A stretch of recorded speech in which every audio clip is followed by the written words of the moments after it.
Hello students, good morning everyone. तो chapter magnetic effect of electric current आपका चला हुआ है।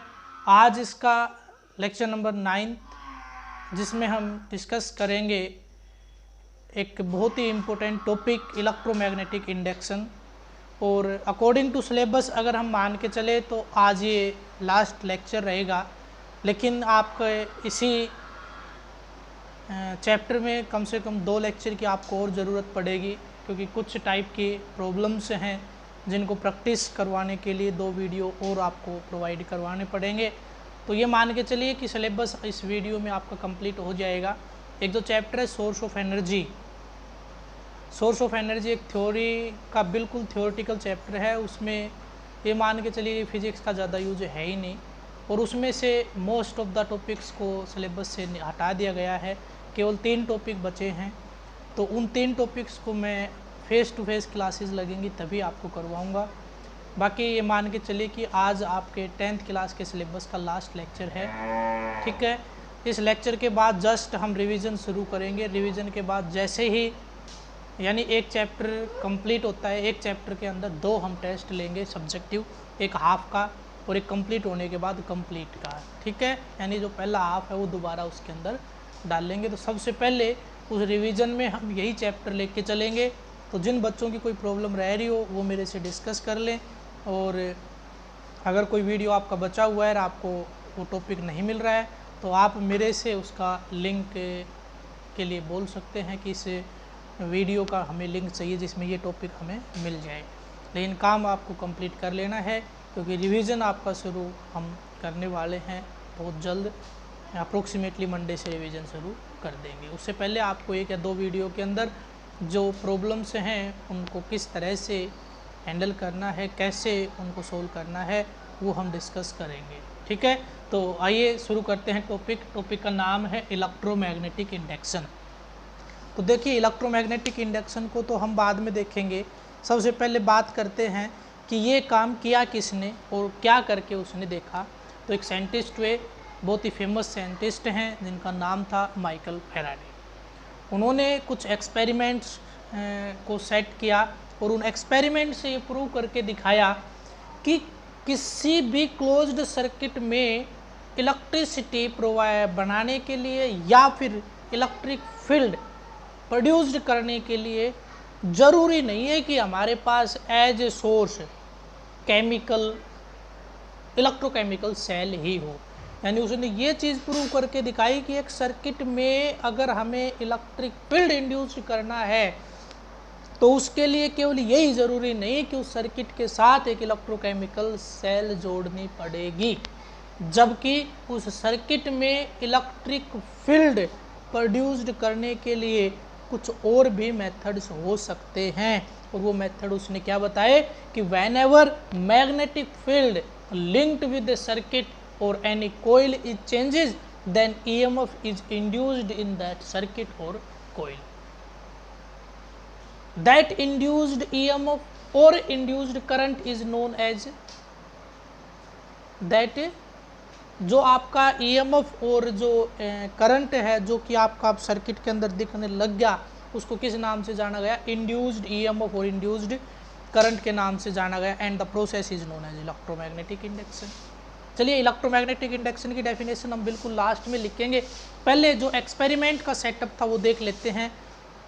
तो इलेक्ट्रोमैग्नेटिक इंडक्शन किसने बताया था? आप क्या लिखोगे इसमें? लिखिए, scientist named as Michael Faraday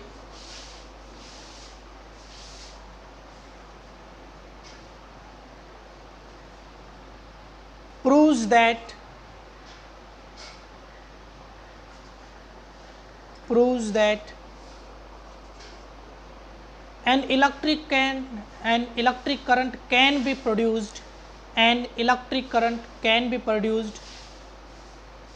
in a closed circuit without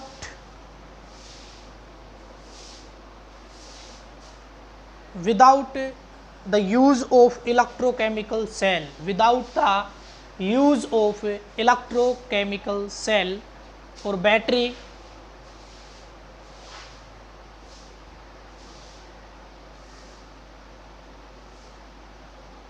with the help of a set of some experiments, with the help of a set of some experiments।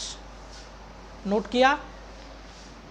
Electromagnetic induction में आपको क्या नोट किया? ये electromagnetic induction की definition नहीं है। कभी कोई आए पेपर में इलेक्ट्रोमैग्नेटिक इंडक्शन और वो लिख दो, ये जो मैंने लिखवाया है ये आपका कहीं पे नहीं पूछा जाना है, ये आपकी नॉलेज के लिए है, ठीक है। कभी इसी को डेफिनेशन बना के नोट कर दो, ऐसा नहीं है। ये नोट जरूर करना है लेकिन ये डेफिनेशन नहीं है, ठीक है। डेफिनेशन को मैं इन्वर्टेड कोमाज के अंदर बंद करवाऊंगा ताकि आपको पता चल जाए कि पेपर में आए तो यही लिखना होता है। उसके बाद फैराडेज एक्सपेरिमेंट, मैंने कहा है कि जो इलेक्ट्रोमैग्नेटिक इंडक्शन है इसके बारे में सबसे पहले माइकल फैराडे ने बताया था। और उसने क्या बताया था कि एक सर्किट के अंदर इलेक्ट्रिक करंट अगर है तो उसका कारण केवल यही नहीं है हो सकता कि उस सर्किट के अक्रॉस इलेक्ट्रोकेमिकल सेल या बैटरी हमने जोड़ रखी है, लेकिन उसका कोई और भी कारण हो सकता है। ये प्रूव करके दिखाया किसने? माइकल फैराडे ने। किसके हेल्प से? With the help of some experiment. तो एक्सपेरिमेंट्स क्या थे, आइए उनको हम डिस्कस कर लेते हैं। तो फैराडेज एक्सपेरिमेंट्स, फैराडेज के एक्सपेरिमेंट, फैराडे ने टोटल मिला के वैसे तो आपके 3 एक्सपेरिमेंट उसने किए थे, ठीक है। लेकिन अगर उन 3 को देखें तो उनमें से 2 तो कुल मिला के एक जैसे थे, ठीक है, और आपका एक थोड़ा सा अलग था। लेकिन जो एक थोड़ा सा अलग था उसके भी 3 टाइप थे। तो वो जो 3 टाइप हैं बाकी की वो 12th क्लास में डिस्कस करेंगे। अब हम यहाँ पे केवल और केवल 2 ही एक्सपेरिमेंट पढ़ने हैं। केवल और केवल कितने एक्सपेरिमेंट पढ़ने हैं? 2। तो फर्स्ट एक्सपेरिमेंट, तो एक्सपेरिमेंट नंबर 1 पहले मैं समझा देता हूँ, उसके बाद नोट करवाऊंगा। एक्सपेरिमेंट फर्स्ट, फैराडेज का फर्स्ट एक्सपेरिमेंट। देखिए फैराडे ने क्या किया, फैराडे ने क्या किया, एक कोइल ली, ठीक है। चाहे वो आप केवल और केवल इस तरह से कोइल भी ले सकते हो डायरेक्ट ऐसे, और इसको इस कोइल को कनेक्ट कर दिया गैल्वेनोमीटर। अब ये गैल्वेनोमीटर क्या होता है पता है क्या? ये गैल्वेनोमीटर क्या होता है? Galvanometer is a current sensing device. Galvanometer ऐसी डिवाइस है जो क्या करता है? करंट को सेंस करता है, मेजर नहीं करता, केवल क्या करता है? सेंस करता है। मेजर करवाने के लिए इसके अंदर कुछ चेंजमेंट्स करने पड़ते हैं, ठीक है। तो मेनली जो गैल्वेनोमीटर वो किसके लिए बनाया जाता है? करंट सेंस करने के लिए बनाया जाता है। तो ये करंट सेंसिंग डिवाइस होती है। सेंस का मतलब समझ गए कि केवल ये बताता है कि यहाँ पे करंट की प्रेजेंस है या नहीं है। तो जो इसकी नीडल होती है वो ऐसे होती है, बीच में 0, इधर भी इसके रीडिंग होती है और इसके इस साइड में भी रीडिंग होती है। तो गैल्वेनोमीटर की रीडिंग जो डिफ्लेक्शन है नीडल की वो इधर भी हो सकती है और इधर भी हो, किसी भी साइड में हो सकती है। चाहे वो किसी भी साइड में डिफ्लेक्ट कर जाए, अगर वो डिफ्लेक्ट कर गई यानी अगर वो हिल गई needle, it means there is a presence of current in that circuit in which the galvanometer is connected. जिस सर्किट के अंदर गैल्वेनोमीटर को कनेक्ट किया है उस सर्किट में लगने के बाद अगर उसकी नीडल 0 से लेफ्ट या राइट कहीं भी जाए तो इसका मतलब ये है कि उस सर्किट के अंदर करंट का फ्लो है, ठीक है। चलिए, तो अब इस तरह से रखने के बाद क्या ये नीडल हिलेगी? डेफिनेटली नहीं हिलेगी, क्योंकि यहाँ पे क्या आपको दिख रहा है कोई सोर्स ऑफ करंट? नहीं। लेकिन क्या हुआ कि फैराडे ने क्या किया कि एक बार मैग्नेट लिया और उस बार मैग्नेट को इसके नज़दीक लेके आया। क्या किया? इस बार मैग्नेट को इसके नज़दीक लेके आया। ये नॉर्थ पोल और ये साउथ पोल इसको इसके नज़दीक लेके आया। जब ये इसके नज़दीक लेके आया तो ये नीडल हिलने लगी, ये नीडल एक साइड में हिलने लगी। तो मान लेता हूँ जब ये इस मैग्नेट को इसके तरफ लेके आया तो ये जो नीडल है ये इस साइड में चली गई, इधर चली गई, ठीक है। कहाँ चली गई? यहाँ चली गई। चलिए, उसके बाद फिर इसने देखा कि ऐसा कैसे हो सकता है, ऐसा कैसे पॉसिबल हो सकता है कि मैं मैग्नेट को कोइल के नज़दीक लेके जा रहा हूँ और गैल्वेनोमीटर कह रहा है कि इस कोइल के अंदर या इस सर्किट के अंदर करंट का फ्लो कर रहा है। तो गैल्वेनोमीटर तो केवल एक ही चीज़ बताता है, क्या बताता है? कि करंट है या नहीं है। तो इसने तो बता दिया, करंट तो आ गया। लेकिन जैसे ही इसने क्या किया, इस बार मैग्नेट को यहाँ ला के रख दिया, है ना, मोशन में था तब तक तो इसमें दिखता रहा। जब इसको रेस्ट में कर दिया, किस में कर दिया? रेस्ट में, तो ये नीडल फिर दोबारा कहाँ पे आ गई? 0 पे आ गई। जब इसने बार मैग्नेट को ला के इसके नज़दीक रख दिया तो नीडल फिर कहाँ पे आ गई? 0 पे आ गई, यानी डिफ्लेक्शन फिर 0 होगी। तो गैल्वेनोमीटर ने कह दिया कि अब करंट नहीं है। कब था? जब बार मैग्नेट को इसके नज़दीक लेके आ रहे थे तब था, जब लेके और उसके नज़दीक रख दिया तब नहीं रहा, दूर रखा था तब भी नहीं था। केवल कब था? जब ये चलता आ रहा था। कब था? केवल जब ये चलता आ रहा था। नोट कीजिए, केवल कब था? जब ये चलता आ रहा था। फिर इसने क्या किया कि हो सकता है मेरे से कोई गलती होगी हो, मैं थोड़ा सा चेंजमेंट करके देख लेता हूँ। ये बार मैग्नेट इसके नज़दीक तो आ ही गया, ये बार मैग्नेट इसके नज़दीक तो आ ही गया। एक चीज़ इसने नोट कर ली, जब नज़दीक लेके आया तो इसके अंदर डिफ्लेक्शन इस साइड में आई, नज़दीक ला के रख दिया तो डिफ्लेक्शन 0 होगी। फिर इसने क्या किया, इसी एक्सपेरिमेंट को फिर दोबारा रिपीट किया। अब की बार इस बार मैग्नेट को वापस लेके जाने लगा। जब ये वापस लेके जा रहा था तो जो डिफ्लेक्शन इस साइड में थी वो आपकी कब थी? जब नज़दीक लेके आ रहे थे तब। और 0 कब था? जब रखा था तब। लेकिन जैसे ही इसको इधर मूव करना शुरू किया, अब की बार डिफ्लेक्शन किधर आ गई? इधर आ गई। अब की बार डिफ्लेक्शन किधर आ गई? इधर आ गई। थोड़ी देर बाद इसकी पोजीशन जो बार मैग्नेट की है वो ये होगी, और इसमें ने फिर दोबारा इसमें क्या कर दिया? रेस्ट में। जैसे इसने रेस्ट में किया डिफ्लेक्शन फिर दोबारा क्या होगी? 0 होगी। फिर दोबारा क्या होगी? 0 होगी। तो ये एक्सपेरिमेंट में उसने करके देखा, तो इस एक्सपेरिमेंट का कंक्लूजन क्या निकला? इस एक्सपेरिमेंट का कंक्लूजन क्या निकला? तो सबसे पहले मैं बिल्कुल 2 डायग्राम बनाता हूँ और उन डायग्राम्स का डायरेक्ट आपको क्या लिखना होता है? कंक्लूजन। एक्सपेरिमेंट में क्या किया ये नहीं लिखना होता, केवल कंक्लूजन लिखना है। तो पहले तो फर्स्ट एक्सपेरिमेंट के लिए 2 डायग्राम आपको बनाने हैं, वो दोनों डायग्राम मैं यहाँ पे बना रहा हूँ जो आपको बनाने हैं। फर्स्ट एक्सपेरिमेंट के लिए पहले क्या बनाने हैं? 2 डायग्राम, वो दोनों बना लीजिए। सभी को आपको वो बनाने हैं।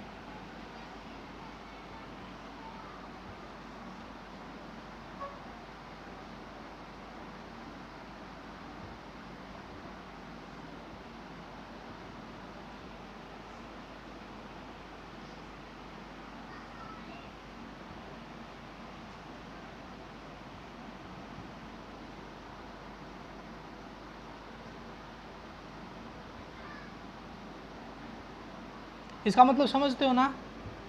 जब ये बार मैग्नेट यानी रेस्ट में था तो तब ये नीडल कहाँ थी? 0 पे। लेकिन ये इसकी तरफ चला तो क्या होगा? ये नीडल इधर आ गई। एक एक्सपेरिमेंट का एक डायग्राम तो ये है इसका ही। दूसरे डायग्राम में इसी को दोबारा बना दीजिए।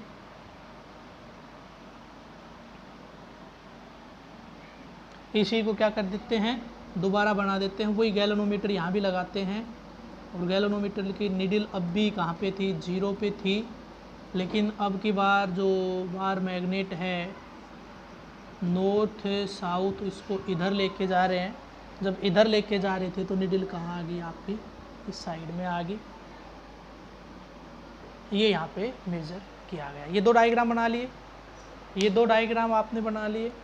चलिए, तो इसमें करंट की डायरेक्शन वैसे फिक्स होती है, वे नॉर्थ को नज़दीक लेके आएंगे तो ये होगा एंटी क्लॉकवाइज, तो ये डायरेक्शन होगी। नॉर्थ को दूर लेके जाएंगे तो ये होगा क्लॉकवाइज। क्लॉकवाइज मतलब ये होगी। ये अभी बता देता हूँ थोड़ी देर में डायरेक्शंस कैसे निकालते हैं, पहले आप नोट कर लीजिए। फिक्स है ये एरो, इधर ही लग सकती हैं और किसी अलग डायरेक्शन में नहीं लगेंगे। देखो अपोजिट होगी, डायरेक्शन क्या होगी? अपोजिट।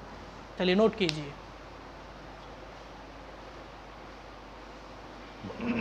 ये क्या है? फ्लो ऑफ करंट की डायरेक्शन। किसकी डायरेक्शन है? Flow of current. इसमें भी और इसमें भी क्या है? ये फ्लो ऑफ करंट की डायरेक्शन है। Flow of current, direction of flow of current. इतना नोट किया?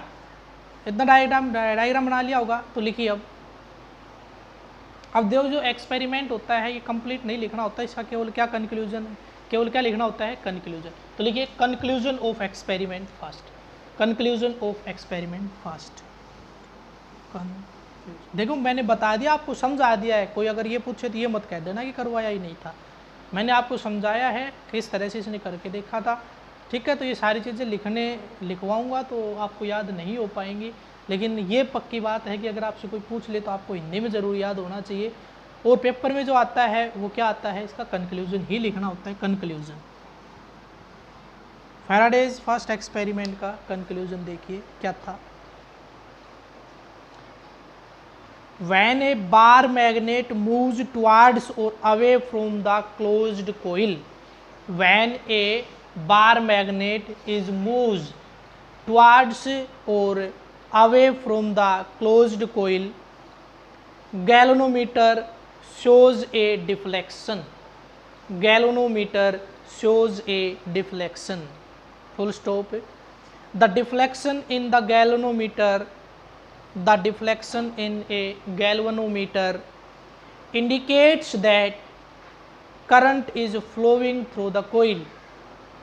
The deflection of galvanometer या in galvanometer it shows that the current is flowing through the coil. This electric current is called induced electric current. This electric current is known as induced electric current.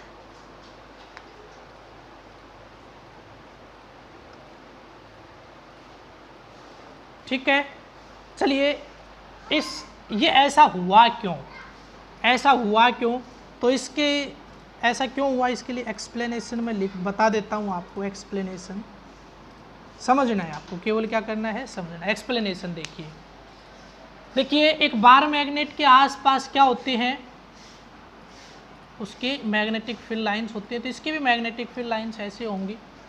ठीक है, तो ये इस तरह से निकल रही हैं। तो देखिए जब जिस टाइम पे ये यहाँ है उस टाइम पे जो मैग्नेटिक फील्ड लाइंस हैं वो इस कोइल में से बहुत कम जा रही होती हैं, बहुत कम जा रही होती हैं। लेकिन जैसे जैसे ये नज़दीक आता जाएगा तो एक टाइम ऐसा आएगा कि जो मैग्नेटिक फील्ड लाइंस हैं इसके अंदर से ज़्यादा ट्रेवल करने लग जाएंगे, यानी इसके अंदर ज़्यादा मैग्नेटिक फील्ड लाइन जाएंगी। और नंबर ऑफ फील्ड लाइंस पर यूनिट एरिया क्या होता है, स्ट्रेंथ ऑफ मैग्नेटिक फील्ड। यानी अगर मैं इस बार मैग्नेट की पोजीशन को इसके रेस्पेक्ट में चेंज करता हूं तो इस कोइल के रेस्पेक्ट में, यानी ये कोइल किस में प्रेजेंट होगी, एक मैग्नेटिक फील्ड में। सबसे पहले देखिए एक आपने बार मैग्नेट है, बार मैग्नेट के आसपास मैग्नेटिक फील्ड होगा, उसके अंदर कोइल रखें कुछ नहीं हो रहा, लेकिन उस बार मैग्नेट को हिला रहे हैं तो जिस मैग्नेटिक फील्ड के अंदर ये कोइल रखी थी वो मैग्नेटिक फील्ड चेंज हो गया कि नहीं हो गया। भाई नज़दीक लेके आओगे तो मैग्नेटिक फील्ड बढ़ेगा, दूर लेके जाओगे तो घटेगा। तो अगर उस बार मैग्नेट को हिला रहे हैं तो मैग्नेटिक फील्ड चेंज हो गया। अगर मैग्नेटिक फील्ड चेंज हो गया तो फिर ये गैल्वेनोमीटर क्या दिखा रहा था, deflection. It means whenever magnetic field link with the coil is changes then electric current is induced in that coil। अगर किसी कोइल के रेस्पेक्ट में उसका मैग्नेटिक फील्ड चेंज कर दें या देन उस कोइल के अंदर क्या हो जाता है, करंट का फ्लो होना शुरू हो जाता है। और ये कब तक फ्लो होता रहेगा, the current is flows last so long as the relative motion between the bar magnet and the coil. ये जब तक फ्लो करता रहेगा जब तक इन दोनों के बीच में रिलेटिव मोशन होगा। इट मीन्स जो ये एक्सपेरिमेंट था ना, इसमें ऐसा नहीं है कि 10th क्लास में तो केवल ये बता दिया, ऐसा करके देखा था, लेकिन आप 12th में देखोगे कि इसी के कम से कम 6 डायग्राम बनते हैं। फिर इसने क्या किया, इसने देखा ये ऐसा नहीं है कि बार मैग्नेट को हिला के रख दिया और ये इसने बना दिया। ठीक है, क्योंकि जो रूल है उसमें जो आप इस रूल के ऊपर बनाया गया है आपका इलेक्ट्रिक मोटर। तो क्या बनाई गई है इसके रूल पे, इलेक्ट्रिक जनरेटर, इलेक्ट्रिक मोटर जो भी हैं उनमें इनका कॉन्सेप्ट को यूज़ किया गया है। वही आपका magnetic field link with the coil उसमें चेंज हुआ है। ठीक है, magnetic field link with the coil उसके अंदर चेंज हुआ है। सही बात है कि नहीं है। तो इसका मतलब क्या हो गया, जनरेटर के अंदर इसका जनरेटर पता है ना क्या होता है जनरेटर, दो इलेक्ट्रिक करंट जनरेट करे तो जनरेट करने के लिए ही कुछ कर रहे हैं, तो क्या किया, मैग्नेटिक फील्ड चेंज कर रहे हैं। तो मैग्नेटिक फील्ड चेंज करने का क्या यही एक तरीका है कि बार मैग्नेट को हिलाएं, और भी तो हो सकते हैं। हाँ, तो वो फैराडे ने ही बता दिए थे कि इसके अलावा और भी मेथड हो सकता है। उसने इसके बाद एक्सपेरिमेंट क्या करके देखा, अब की बार मैग्नेट को रख दिया और कोइल को दूर लेके गया, फिर कोइल को नज़दीक लेके आया, तब भी यही रीडिंग आ रही थी, तब भी ऐसा ही हो रहा था। इट मीन्स इसके अंदर इलेक्ट्रिक करंट के प्रोडक्शन का मेन कारण क्या है, मैग्नेटिक फील्ड का चेंज होना। और मैग्नेटिक फील्ड किसके कारण चेंज हो रहा है, relative motion between coil and bar magnet. इस कोइल और बार मैग्नेट के बीच में रिलेटिव मोशन के कारण क्या चेंज हो रहा है, मैग्नेटिक फील्ड। और मैग्नेटिक फील्ड इस कोइल के रेस्पेक्ट में अगर चेंज हो रहा है तो क्या प्रोड्यूस हो रहा है, इलेक्ट्रिक करंट। उसको क्या नाम दिया गया, इंड्यूस्ड इलेक्ट्रिक करंट। क्लियर है। तो ये थी इसकी एक्सप्लेनेशन कि इन दोनों के बीच में अगर रिलेटिव मोशन रहेगा तो ईएमएफ इंड्यूस्ड होगा, तो करंट फ्लो करेगा, अदरवाइज नहीं करेगा। ठीक है, चलिए, तो ये एक्सप्लेनेशन वगैरह सब आपको आनी चाहिए, इसकी नॉलेज आपको होनी चाहिए। ऐसा नहीं है कि वो ये कह देगा कि एक्सप्लेन करके दिखाइए क्या होगा, बस एक चीज़ आपको पता होना चाहिए। एक और लिख लीजिए यहाँ पे, स्टार पॉइंट और लिख दीजिए। यहाँ से क्या पता चल रहा है, whenever magnetic field link with the whenever magnetic field link with the coil is changes, then EMF is induced in the coil. Whenever magnetic field link with the coil is changes, then EMF is induced in the coil, and the EMF is last so long,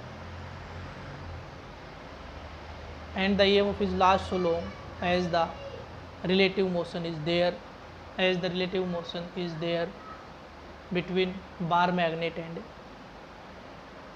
coil.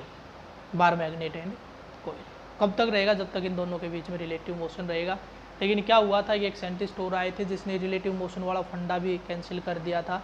तो केवल और केवल आप लिख सकते हो whenever magnetic field link with the coil is changed, then EMF is induced in that coil। वो क्या चेंज कर दिया था, उसने क्या किया कि रखे गए एंगल चेंज कर दिए। इस बार मैग्नेट को यहाँ पे रखा ना, तो इसको ऐसे ऐसे घुमाने लग गया तो क्या हो गया, मैग्नेटिक फील्ड फिर भी चेंज हो गया, तो भी EMF इंड्यूस्ड हो गया था। तो इसलिए हम डायरेक्ट ये भी लिख सकते हैं whenever magnetic field link with the coil is changes, then EMF is induced in that coil। If the coil is a closed circuit, if the coil is connected to a closed circuit, then the electric current is seems in that circuit, that electric current is known as induced electric current, note किया ना, star point से note करवाया मैंने। whenever magnetic field link with the coil is changes, then EMF is induced in that coil, if the coil is connected to a closed circuit, then the current is flows in that circuit, that current is known as induced current। अब लिखिए experiment number 2। पहला experiment हो गया, second experiment लिखिए, experiment number 2। Experiment number 2 में उसने क्या किया कि 2 कोयल रख दी और उनको कोएक्सियल रख दिया। कोएक्सियल मतलब उनका एक्सिस क्या हो, कॉमन, इस तरह से उसने रख दिया। तो एक कोयल तो ये होगी, और उसके बाद चलो ऐसा करता हूँ कुछ कि आपको लगे कि कोएक्सियल है। चलिए ऐसे बना देता हूँ, एक कोयल यहाँ पे लगा दी और एक कोयल उसने यहाँ पे लगा दी इस तरह से। तो ये आपकी कोएक्सियल कोयल, कोएक्सियल में मतलब एक्सिस है वो आपका क्या है, इनका कॉमन है, यानी जो बीच वाली लाइन इसके सेंटर में जो पास होती है बिल्कुल क्या है वो कॉमन, यानी एक लाइन के ऊपर ही आपके ये क्या है रखे हुए हैं। तो इस तरह से इसने रखा। अब इसने क्या किया, इनमें से जो एक कोयल है इसको तो बैटरी के साथ कनेक्ट कर दिया, सेल या बैटरी के साथ, ठीक है, और यहाँ पे लगा दी टैपिंग की के, क्या लगा दी यहाँ पे टैपिंग की के, और ये पॉजिटिव ये नेगेटिव, तो इसमें इस तरह से करंट का फ्लो हो जाएगा। अब यहाँ पे इसने क्या किया, इसके साथ लगा दिया यहाँ पे इसने गैल्वेनोमीटर, क्या लगा दिया गैल्वेनोमीटर। अब इसने क्या किया कि जैसे इस की को ऑन किया मतलब चालू किया, तो इलेक्ट्रिक अपने जो फिजिक्स है इसकी भाषा में इसको बोलते हैं when the circuit is closed का मतलब होता है ऑन करना, समझ गए ना। When the key is pressed मतलब स्विच ऑन कर दिया, then the current is start flowing in first coil के अंदर, ये इसको फर्स्ट कोयल नाम दे देता हूँ और इसको सेकंड। फर्स्ट के अंदर करंट का फ्लो शुरू हो गया। करंट कहाँ से कहाँ चेंज हुआ, 0 टू मैक्सिमम। तो मैग्नेटिक फील्ड भी क्या कहाँ से कहाँ जाएगा, 0 टू मैक्सिमम। जब करंट ही नहीं है तो मैग्नेटिक फील्ड नहीं है, और करंट बढ़ा तो मैग्नेटिक फील्ड भी बढ़ा। तो मैग्नेटिक फील्ड क्या हो गया, चेंज हो गया। जब चेंज हो रहा है तो उस टाइम पे गैल्वेनोमीटर के अंदर डिफ्लेक्शन आई एक पर्टिकुलर डायरेक्शन में, ऐसे गैल्वेनोमीटर की नीडल ऐसे हिल गई।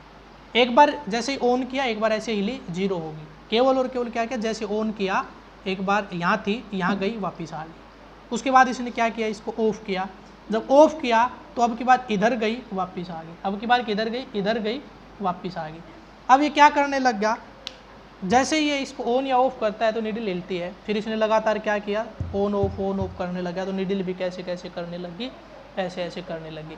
अब बताइए ऐसे करने से, इसकी को बार बार ऑन ऑफ करने से क्या हो रहा है, magnetic field link with this coil is change. कहाँ से आया मैग्नेटिक फील्ड, जब इसको ऑन करता हूँ तो करंट के, है ना, ये तो पता है ना, जब किसी वायर के अंदर, ये किसने बताया, ओरस्टेड ने, वायर के अंदर इलेक्ट्रिक करंट पास करते हैं तो उसके आसपास क्या आ जाता है, मैग्नेटिक फील्ड आ जाता है। तो अगर मैं इसको ऑन या ऑफ करता हूँ, यानी इसको चला के छोड़ दिया, मैग्नेटिक फील्ड हो गया, ठीक है। लेकिन जब इसको ऑन करता हूँ तो मैग्नेटिक फील्ड कहाँ से कहाँ आया, मिनिमम टू मैक्सिमम, यानी था ही नहीं, प्रोड्यूस्ड हुआ तो 0 टू मैक्सिमम गया। तो इसके रेस्पेक्ट में ये मैग्नेटिक फील्ड लाइन्स पहले 1 2 गई, फिर उसके बाद बहुत सारी जाने लगी, ठीक है, और फिर एकदम से आपकी कांस्टेंट होगी। जब तक ये बढ़ती या घटती रही तब तक तो डिफ्लेक्शन आती रही, और जब ये कांस्टेंट होगी तो आपका 0 डिफ्लेक्शन हो गया। तो इसका भी सेकंड एक्सपेरिमेंट और फर्स्ट दोनों का मिला के जो कंक्लूजन था, जो स्टार पॉइंट था, वो दोनों एक्सपेरिमेंट से ही निकल के आया था कि whenever magnetic flux link with the coil is change then EMF is induced in the coil. तो मैग्नेटिक फील्ड है उसको आप मैग्नेटिक फ्लक्स क्या होता है, number of magnetic field lines per unit area, ठीक है, और मैग्नेटिक फील्ड वो उसकी स्ट्रेंथ होती है। तो आप कह सकते हो कंक्लूजन में आप क्या निकाल सकते हो, लिख लीजिए, conclusion of both the experiments, conclusion of both the experiments. इसमें डायग्राम बना लोगे ना, ये डायग्राम बना लेना कोइल वाला, कंक्लूजन ऑफ बोथ द, चलो आप ये लिख लो, सेकंड एक्सपेरिमेंट लिख लो, ये तो हटा देते हैं यहाँ से, इसको थोड़ा सही कर देता हूँ मैं, लिख लो नहीं तो गड़बड़ कर दोगे।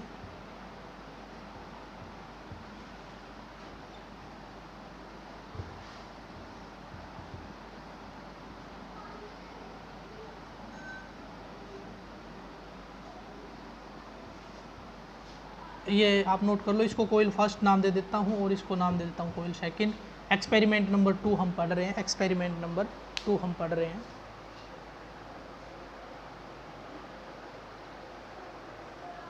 when key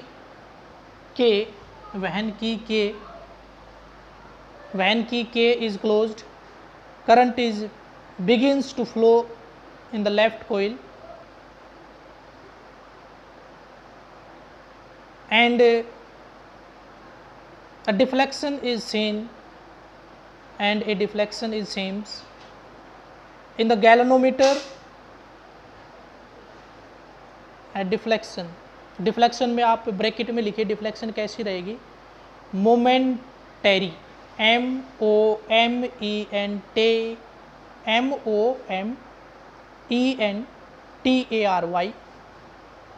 इसका मतलब हो मोमेंटरी, मतलब एक बार के लिए, मोमेंटरी, एक बार हिली बस।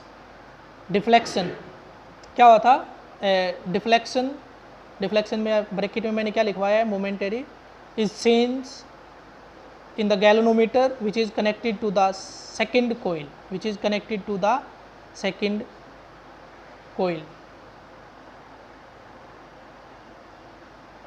and after a short time period, deflection of galvanometer becomes 0,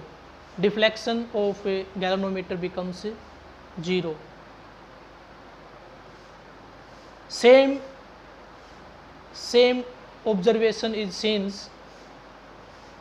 when key is open or off, यही ऑब्जर्वेशन कब देखी गई, जब इसको ऑफ किया उस टाइम पे देखी गई। But the direction of deflection of the needle, but the direction क्या लिखोगे, same observation is seen when key is off, when key is pressed to off, की को दबाया गया किसके लिए, ऑफ करने के लिए, when key is pressed to off, but direction of deflection of the needle of the galvanometer is opposite,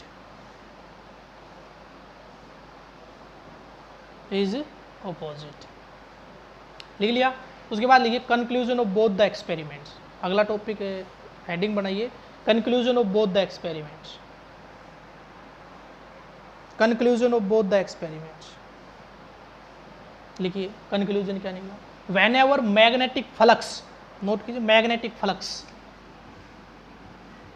magnetic flux, whenever magnetic flux link with the coil is changed, whenever the magnetic flux link with the coil is changed, then EMF is induced in that coil, then EMF is induced in that coil. ये था इसका conclusion. अब लिखिए definition of electromagnetic induction.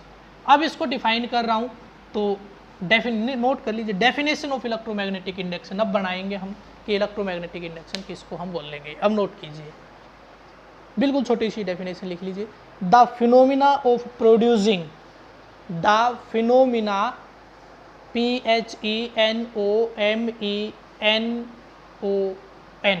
The phenomena of producing induced current in a closed coil, the phenomena of producing induced current in a closed coil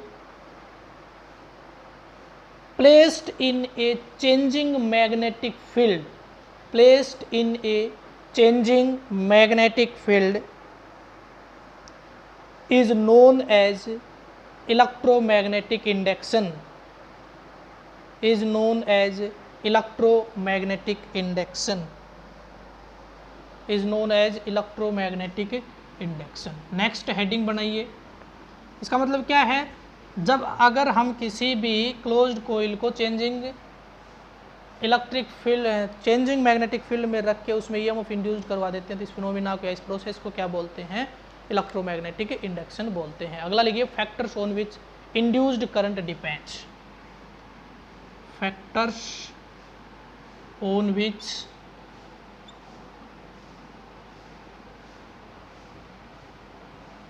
induced current is depends, factors on which induced current is depends. First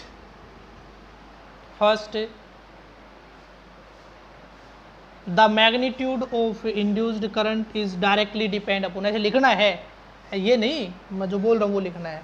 the magnitude of induced current is directly depend upon number of turns in the coil, number of turns in the coil. और फिर उसमें ये expression लिख लीजिए first में, उसमें ये लिख दीजिए I is directly depend upon number of turns.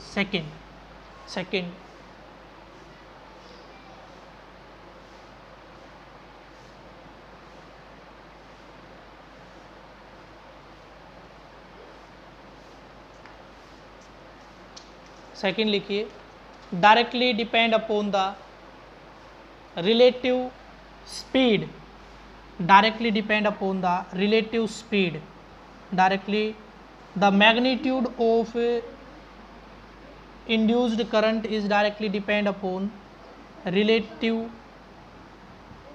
speed of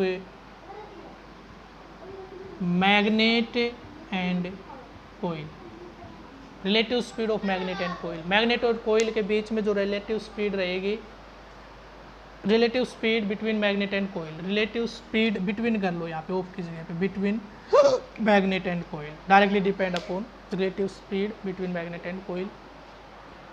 अब देखिए एक चीज़ और बता देता हूँ मैं आपको कि आपके 10th क्लास में शायद आप बुक पढ़ोगे तो उसमें ये कहेगा कि अगर बड़ा मैग्नेट यूज़ करेंगे ज़्यादा होगा, छोटा करेंगे तो कम होगा, लेकिन ऐसा कुछ भी नहीं है, ऐसा कुछ भी नहीं है। ये प्रॉपर्टी आपकी फेल हो चुकी है कि ज़्यादा बड़े मैग्नेट होता है, थोड़ा सा चेंजमेंट हो जाएगा, बड़ा मैग्नेट यूज़ करोगे तो मैग्नीट्यूड बढ़ेगा, लेकिन डायरेक्टली डिपेंड नहीं कर सकता, डायरेक्टली डिपेंड नहीं कर सकता, क्योंकि नंबर ऑफ फील्ड लाइंस पर यूनिट एरिया, ऐसा थोड़ी ना है कि बड़ा मैग्नेट लेंगे तो बहुत ज़्यादा हो जाएंगे, छोटा लेंगे तो बहुत, क्योंकि मैग्नेटिक फील्ड इसके अंदर से, इस एरिया के अंदर से जितनी क्रॉस करेंगे नहीं, केवल उसके कारण ईएमएफ इंड्यूस्ड होता है।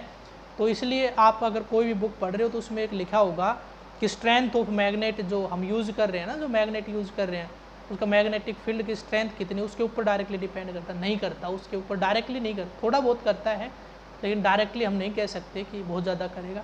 इसलिए इस प्रॉपर्टी को हम नहीं लिखेंगे, केवल दो के ऊपर डिपेंड करता है। किस किस के ऊपर? एक तो रिलेटिव मोशन के ऊपर डायरेक्टली डिपेंड करता है, समझ गए, रिलेटिव स्पीड के ऊपर डायरेक्टली डिपेंड करता है, और दूसरा किसके ऊपर? नंबर ऑफ टर्न्स पे डायरेक्टली डिपेंड करता है। लास्ट टॉपिक इस चैप्टर का और इस वीडियो का, वो है आपका फ्लेमिंग्स राइट हैंड रूल। मैं बता चुका लेफ्ट भी और राइट भी, लेकिन एक बार फिर आपको याद दिला देता हूँ। राइट हैंड रूल मैंने बताया था, राइट हैंड रूल कहाँ पे यूज किया जाता है, जहाँ पे इंड्यूस्ड करंट की डायरेक्शन निकालनी हो। तो नोट कीजिए फ्लेमिंग्स राइट हैंड रूल। मैंने बताया था इसकी डेफिनेशन की शुरुआत कहाँ से करनी होती है, थंब से, है ना। राइट सीधे हाथ के मतलब सारे काम अच्छे करने, अच्छे मतलब शुरुआत थंब से करनी है। लेफ्ट जो था उसकी में शुरुआत कहाँ से हुई थी, फिंगर से। नोट कीजिए फ्लेमिंग्स राइट हैंड रूल। तो ये जो इंड्यूस्ड करंट है इसकी डायरेक्शन के लिए क्या यूज किया जाता है, नोट कीजिए। For finding the direction of induced current, for finding the direction of induced current we use the Fleming's right hand rule, we use the Fleming's right hand rule. अब note कीजिए Fleming's right hand rule होता क्या है, यानी ऐसे commas के अंदर बंद कर लीजिए। नेक्स्ट लाइन से, नई लाइन से शुरू करके, stretch the right hand, stretch the right hand such that the first finger,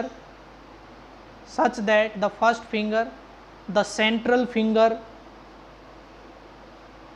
and the thumb are mutually perpendicular to each other, and the thumb are mutually perpendicular to each other, full stop.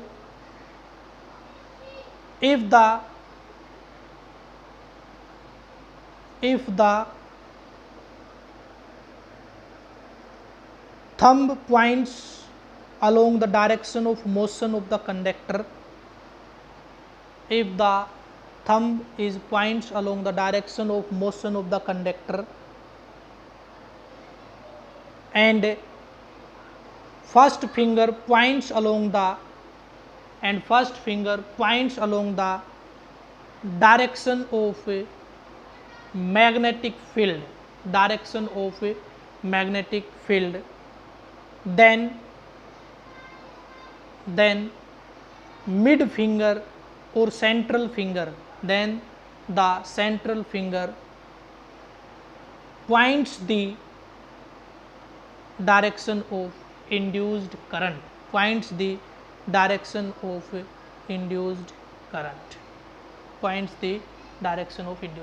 यानी stretch your right hand in such a way that the first finger, the mid finger and the thumb of our right hand are mutually perpendicular to each other.